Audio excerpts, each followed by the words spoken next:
नमस्कार दोस्तों, स्वागत है आपका। आज की जो वीडियो है उसका विषय है दोस्तों कि नरक का जीवन आखिर कैसे होगा। हम बहुत बार नरक नरक कहते हैं। नरक पे भी मैंने बहुत सारी वीडियोस आपके सामने रखने की कोशिश की है। मैंने आपको बहुत बार कहा है कि आत्मालोक में जो 7 लोक है, जो 7 लोक कहे जाते हैं, उसमें के जो पहले 3 लोक है वो नरक है।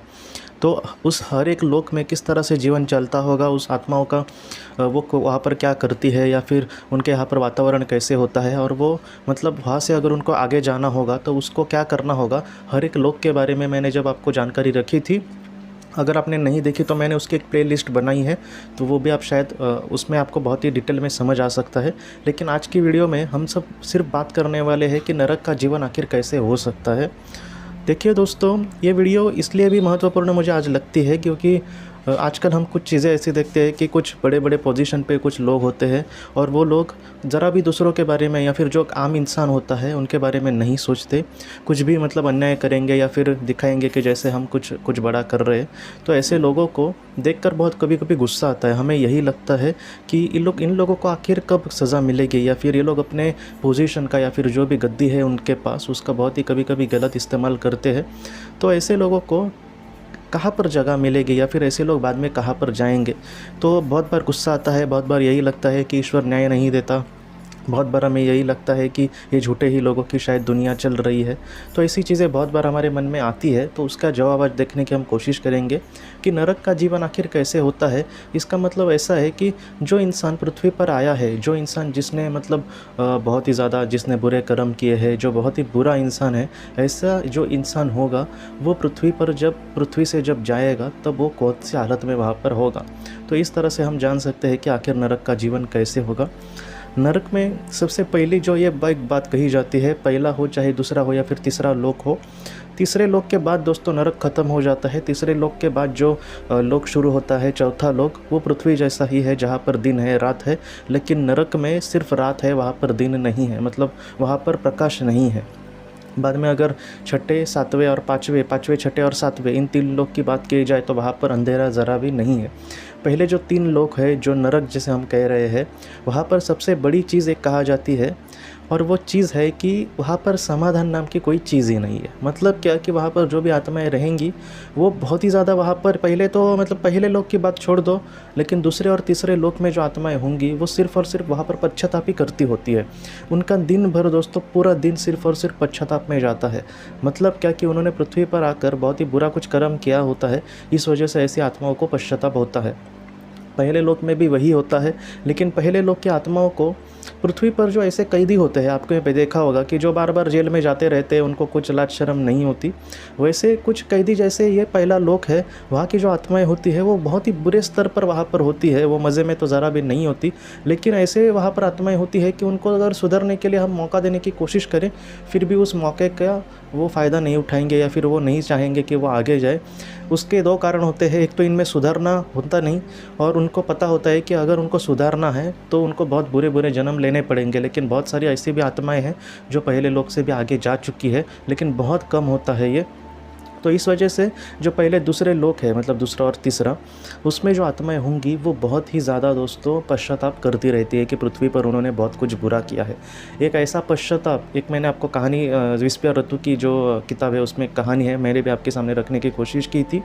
वो एक लड़की की कहानी थी जो सीधी सादी और भोली भाली थी, लेकिन उसमें एक दोष मैं कहूँगा, और ऐसा दोष हम में ना हो, मैं इसलिए कह रहा हूँ क्योंकि हमसे कुछ ऐसा कुछ ना हो, उतना बड़ा नहीं लेकिन छोटा सा भी कोई पाप ना हो। तो उस लड़की ने एक लड़के के चक्कर में वो पड़ गई, और उस लड़के ने बहुत ही बुरे काम उससे करवाए।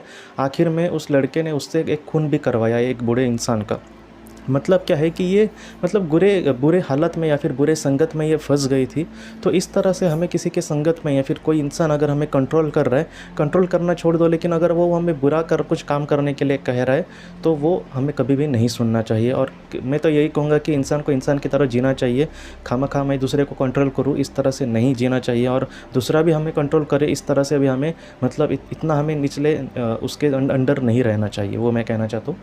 तो जो ऐसे लोग होते हैं, जो इस तरह से, अभी जो लड़की मैंने कही, तो उसने बाद में एक वक्त ऐसा आया था कि जहाँ पर उसको पुलिस ने पकड़ लिया, क्योंकि वो लड़का जो किसी का भी सगा नहीं हो सका, वो इसका क्या सगा होगा, और इसको उसने पुलिस के हवाले उस लड़के ने ही किया। उस पर मतलब जो भी उस लड़के ने गुनाह किए थे उस सारे गुनाह का दोषी इसको ही बताया पुलिस को, और इसको पुलिस ने पकड़ लिया।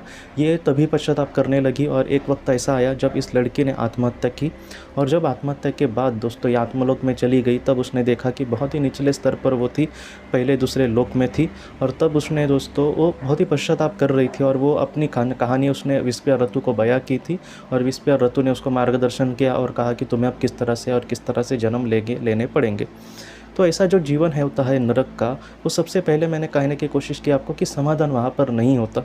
वो एक ऐसा स्थान होता है जहाँ पर धूमिल वातावरण होता है, मतलब वहाँ पर हम मतलब ठीक से जी ही नहीं पाएंगे। कुछ आप भी पृथ्वी पर ऐसे बहुत सारे जगह होती है जहाँ पर जाने के बाद एक नेगेटिविटी का एहसास होता है, जहाँ पर हम फिर से जाना नहीं चाहेंगे, जहाँ पर जाने के बाद कभी हम रिटर्न जाते हैं ऐसा लग जाएगा। तो ऐसी ये जगह होती है। यहाँ की जो आत्माएं होती है उनको काम, अगर हम काम की बात करें, उनको कुछ काम दिया जाता है तो वो वहाँ पर कुछ भी काम नहीं करते, ऐसा देखा गया है। हो सकता है कि छोटे मोटे काम अगर उनको इच्छा हो तो वो कर सकते हैं, लेकिन ज़्यादातर आत्मा एक तो पश्चाताप के अग्नि में ही जलती रहती है। तीसरे जो लोग की आत्माएं होती है वो अगला जन्म लेने के लिए तैयार होती है, उनको भी बहुत सारे दुख का सामना करना पड़ता है, लेकिन दूसरे और पहले लोग के मुकाबले उनको इतना दुख का सामना नहीं करना पड़ेगा, इसलिए वो आराम से तैयार हो जाती है आगे जाने के लिए। लेकिन पहले जो लोग की आत्माएं होती है और दूसरे लोग की आत्माएं थोड़ा सा मुश्किल से तैयार होती है। दूसरे लोग की आत्माएं भी मतलब गुंजाइश है कि वो अच्छे से तैयार हो सकती है, हिम्मत कर सकती है आगे बढ़ने की। सबसे बड़ी हिम्मत यही होती है कि जो जीवन उनके सामने आएगा उसका किस तरह से वो मतलब सामना करने की कोशिश करेंगे, उसकी हिम्मत। और पहले लोग की तो बहुत कम आत्माएं आगे बढ़ती है, या फिर वो वहीं पर रहकर उनको भी पता होता है कि यही उनकी अनंत काल की जगह है, क्योंकि वो अपने आप में सुधार नहीं लाते, लेकिन वक्त के साथ साथ उनमें भी सुधार जब आएगा तब वो सुधार करते हैं अपने आप में। तो नरक में दोस्तों और एक बात आपसे कहनी है, तीसरी बात ये होती है कि वहाँ पर ज़रा भी उजाला नहीं होता। पहले लोग के बारे में ये कहा जाता है कि वहाँ पर जो आत्माएं हैं, आत्माओं का भी एक शरीर होता है, जैसे हमारा शरीर है वैसे भी आत्माओं का एक मतलब एक मात्रा में उनकी एक आत्मा होती है। वो उनकी जो मात्रा होती है, जो उनका प्रमाण होता है वो भी पूरा नहीं होता, आधा अधूरा होता है। इस वजह से उनका जो अंग है या फिर उनका जो शरीर है वो भी पूरा नहीं कहा जाता। दूसरे लोक में भी कुछ ऐसे ही होता है, लेकिन दूसरे और तीसरे लोक में एक बुरे इंसान को, जैसे अभी मैंने कहा कि जैसे बुरे जेल में अगर सारे बुरे लोग हो, तो ऐसे वक्त में जैसे वो एक दूसरे के साथ बहुत ही बैड बिहेव करेंगे, बहुत ही बुरा व्यवहार करेंगे, वैसे ही दूसरे तीसरे आत्मलोक में होता है कि वो एक दूसरे को फंसाते हैं, मतलब एक दूसरे से चिढ़ उनको होती है, एक दूसरे को खामा गुस्सा आता है। मतलब ऐसे ही लोग, जो बुरे लोग हैं वैसे ही वहाँ पर लोग होते हैं। तो इस तरह से दोस्तों जो नरक का हम जीवन कहें, नरक में किस तरह से जिया जाता है वो इस तरह से जिया जाता है। इस वजह से मैं आपसे कह रहा हूँ कि ऐसा कभी भी हमें नहीं सोचना चाहिए कि कोई अगर कुछ बुरा कर रहा है और उसका बहुत ही अच्छा हो रहा है तो वो मज़े में है या फिर ईश्वर की कृपा उस पर बहुत ही है। मैं आज भी देखता हूँ कि कुछ ऐसे लोग होते हैं कि जो बुरा कर्म कर रहे हैं और ईश्वर की भक्ति कर रहे हैं, तो लोगों को लगता है कि वो ईश्वर की भक्ति कर रहा है, इस वजह से ईश्वर उसको दे रहा है। ऐसा नहीं होता। जो बुरा इंसान है वो कितना भी भक्ति करे ईश्वर की, लेकिन ईश्वर को छोड़ो, लेकिन ईश्वर जहाँ पर रहता है महल में या फिर जहाँ पर भी रहता होगा उसके चौखट तक, मतलब उसके पहले स्टेयर्स तक भी, वो पहले सीढ़ी तक भी वो नहीं पहुँच जाएंगे, उससे कोसों दूर होंगे, क्योंकि उनके बुरे कर्म होते हैं।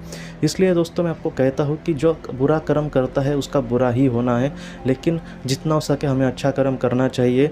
जैसे पृथ्वी पर कोई बुरा कर्म करता है तो वो मज़े में जी सकता है, और पृथ्वी पर जब वो उसका जीवन ख़त्म हो जाएगा तब आत्मलोक में उसको स्वर्ग में कोई लेगा ही नहीं, कोई एंट्री नहीं देगा, उसको नरक में ही जाना पड़ेगा।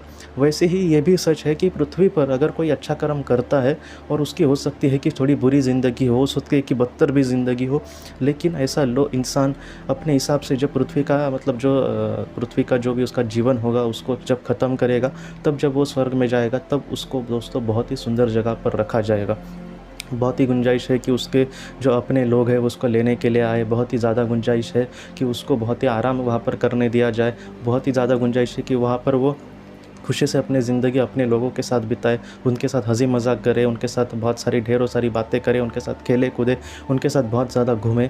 ऐसी चीज़ें आम सी बात है वहाँ पर, वो आराम से वहाँ पर करते हैं हमारे अपनों के साथ। इस वजह से मैं आपसे कहता हूँ दोस्तों कि जीवन में जो हमारे कर्म है सबसे बड़ी चीज़ वही है कि हम किस तरह से करते हैं।